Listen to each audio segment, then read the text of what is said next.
By midsummer, the sky above the caribou had turned the color of old bone. Creeks that had run since before anyone alive could remember dropped to nothing. Hayfields quit a full cutting short. Ranchers who had worked the same land for 30 years stood at the edges of their pastures doing math.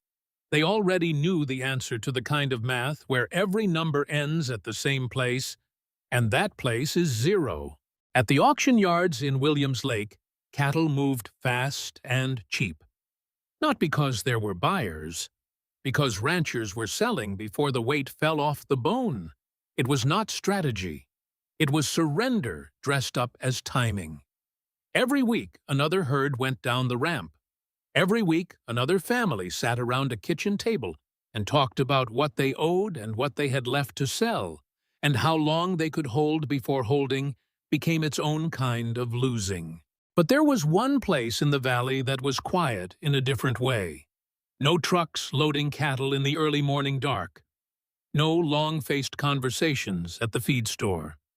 The Mercer place sitting back along the ridge above Blackstone Creek, tucked behind a tree line that hid it from the road. The way some things hide when they are not ready to be understood was somehow still green. Their cattle were still standing, not thin, not stressed, not pacing the fence line looking for water that wasn't coming. They grazed the slope in the long afternoon light the way cattle graze when they have everything they need and no reason to believe it's going to stop. The neighbors came in ones and twos. Men who had spent the better part of a year laughing at what a 15-year-old boy had done. They stood at his gate and said nothing. They just looked at the cattle calm and unhurried and understood that something had gone very differently here. But to understand why, you have to go back 8 months. To a livestock auction in early March, where half the valley watched a boy who had no business being there raise his hand and buy 28 of the boniest, homeliest cattle anyone in the caribou had ever seen, while every grown man along the rail wondered what kind of kid would willingly do such a thing. If stories about resilience farming and young people proving the world wrong inspire you, subscribe and join us. Tell us in the comments, where are you watching from? Colton Mercer was 12 years old when his father Wade signed the papers on the Blackstone Creek property. A quiet man who had grown up on a ranch left for Fort McMurray and come back with just enough for a down payment on land most buyers had already walked away from. The place had been run hard and left tired. Fences down pastures overgrazed a mortgage and no margin for anything going wrong. June, Colton's mother, had studied range management at Thompson Rivers University. She brought to the ranch something harder to see than equipment. A patient scientific understanding of what land and animals were actually doing when nobody was watching. Then everything broke. Late autumn the year before the drought. Wade's horse hit a frozen rut on the upper slope and went down hard. Wade went down harder. Shattered collarbone, 2 fractured vertebrae. 6 months before he could lift a fence post. Maybe longer. June picked up extra shifts at the Agricultural Extension Office to cover the medical bills that arrived every week, like punishment for something nobody had done. The ranch still needed to run. Cattle still needed to eat. Decisions still needed to be made every single day by someone. Colton was 15. There was no one else. His father had said something once half-joking that refused to leave his head. Survival begins long before trouble arrives. June had written it on masking tape and stuck it above the kitchen window. It was still there the morning. Colton climbed into the truck alone, drove 40 minutes to the regional livestock auction, and walked into a building full of grown men who had been doing this since before he was born. He had his mother's notes in his jacket pocket, and his father's voice in his head, and not a single person in that building who believed he belonged there. The lot came through mid-morning. 28 cows from a dispersal up near Anaheim Lake.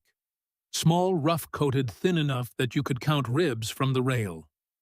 The bidding opened low and stayed there like it was afraid to move. Earl Braddock, the neighbor who had run Herefords on his family's land for 40 years, leaned over to Hank Ryerson. They laughed. Others along the fence joined in. The kind of laughter that doesn't need words because everyone already agrees on what's funny. But Colton had walked through the herd before the bidding started.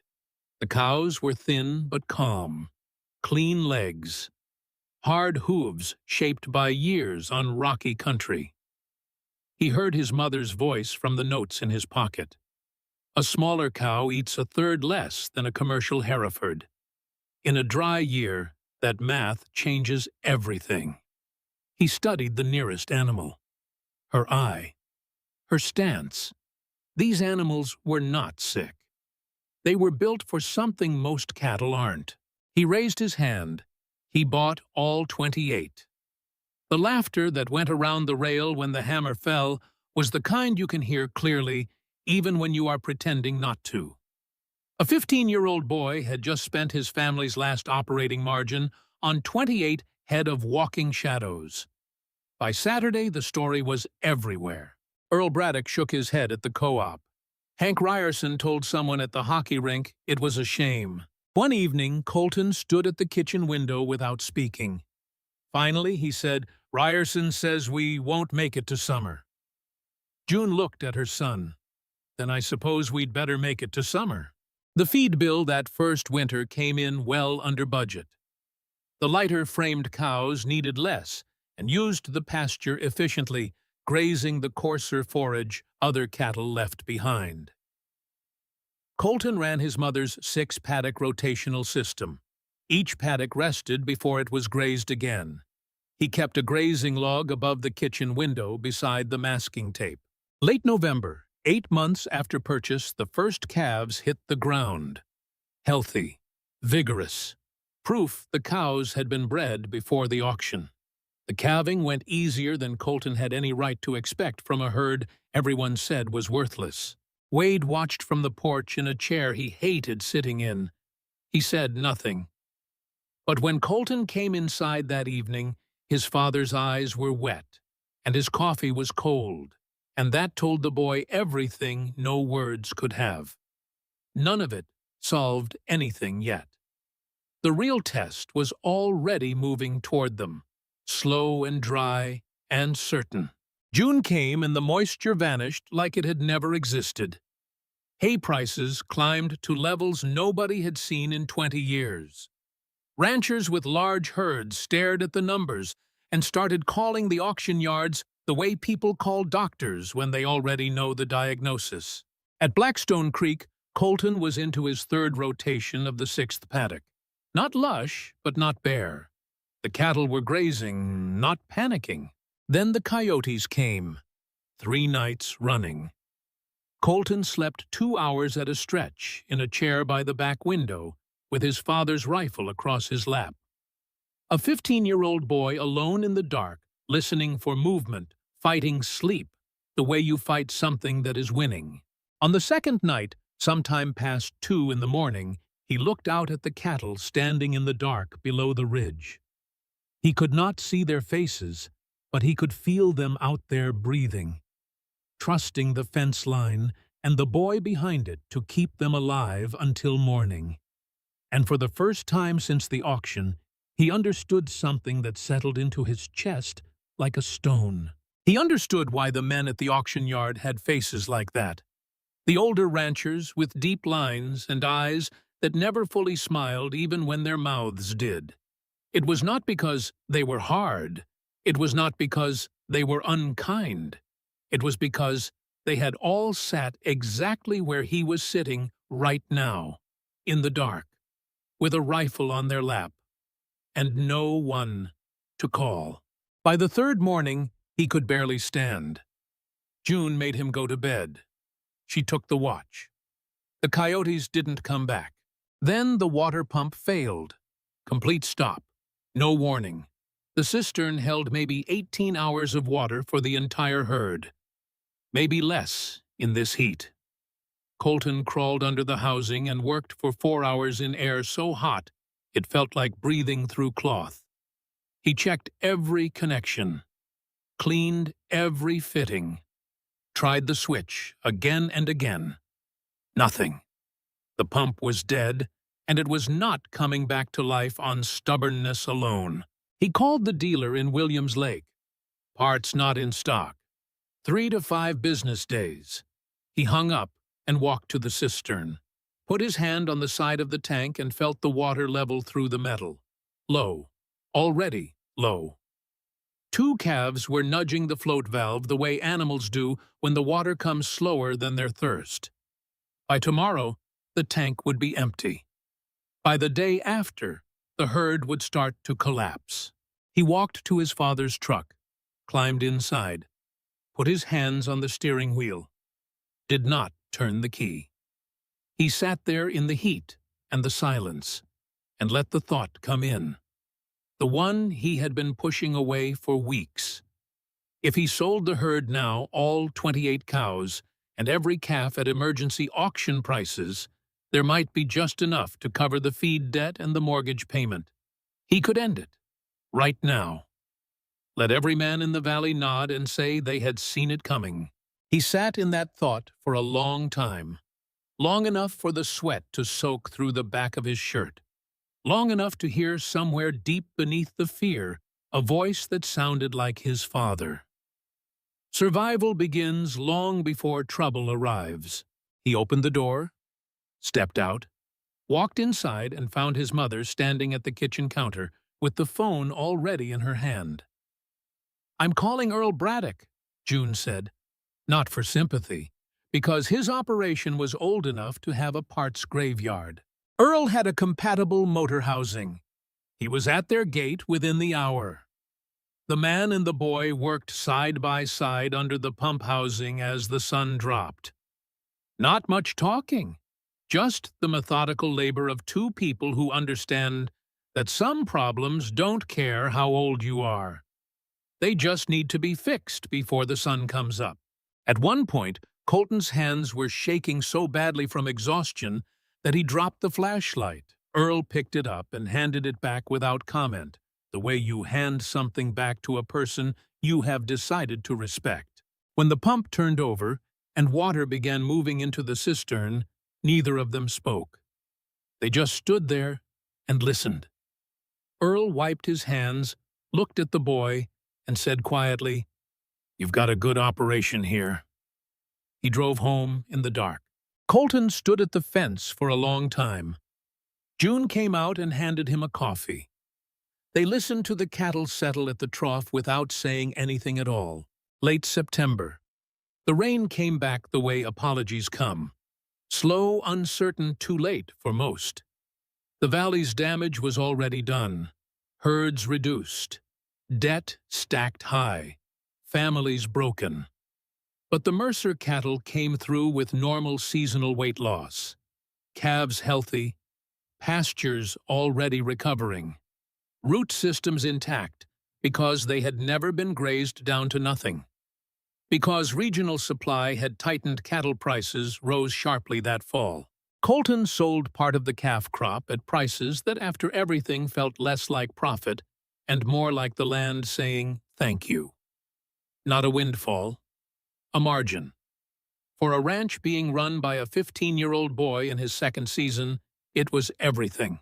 Earl Braddock came by on a Saturday in November, looked at the cattle without speaking, then turned to Colton. "I had you wrong. I thought you didn't know what you were doing. You knew exactly. I just couldn't see it yet." Colton shook his hand. "You showed up at our gate on a Tuesday night with a motor housing. That means more than being right." Earl looked at the herd for a moment, then asked the question that had been sitting behind his teeth since May. "How did you know those cattle would make it?" Colton looked at the 28 cows grazing the slope in the late afternoon light. Their calves closed their coats full, standing on land that had tried its best to break everything on it for the past 6 months. "I didn't know they'd survive," he said. "I just knew they'd already survived worse than anything I could put them through." Earl nodded slowly. He looked at the boy and then at the cattle, and then at the boy again, and he understood that the sentence had not been about the cows at all. The following spring, Wade was back on his feet. Not fully, not the way he used to be, but enough. He asked Colton to walk the pastures with him. The Blackstone Creek land greened up 2 weeks ahead of every neighbor. The root systems had held. The soil pulled the spring rain down slowly, holding it for the dry months ahead. They walked up the ridge together. In the late morning, the cattle spread out below them, the creek catching light through the tree line. Wade was quiet for most of it. Then he stopped. He was standing at the top of the upper slope, the exact spot where his horse had hit the frozen rut and gone down and taken him with it. The place where his collarbone had shattered and his son's childhood had ended on the same afternoon. Colton stopped beside him. They both looked down at the ground. Neither of them said anything. There was nothing to say. The fall had happened. The year had happened. The boy who had driven to an auction alone with his mother's notes in his pocket was not the same boy standing here now, and the father who had written survival begins long before trouble arrives had never imagined that his 15-year-old son would be the one to prove it. Wade looked at the ground for one more moment. Then he stepped over the spot and kept walking. Colton followed. Behind them, the 28 cows grazed the slope in the long afternoon light. Not so skinny anymore. Their calves close, the creek running clean below them. Earl Braddock came back that winter with younger ranchers who wanted to understand the rotational system, the breed choice, the water management. Colton walked them through it without any trace of triumph. The masking tape above the kitchen window had started to curl at the corners, but the words were still there. Survival begins long before trouble arrives. A 15-year-old boy believed that when no one else did. And the land, in the end, remembered. If this story reminded you that age means nothing when preparation meets courage, drop a comment below. Tell us which moment stayed with you. Subscribe and stay with us. Because this is not the last story like this, and the next one might be yours.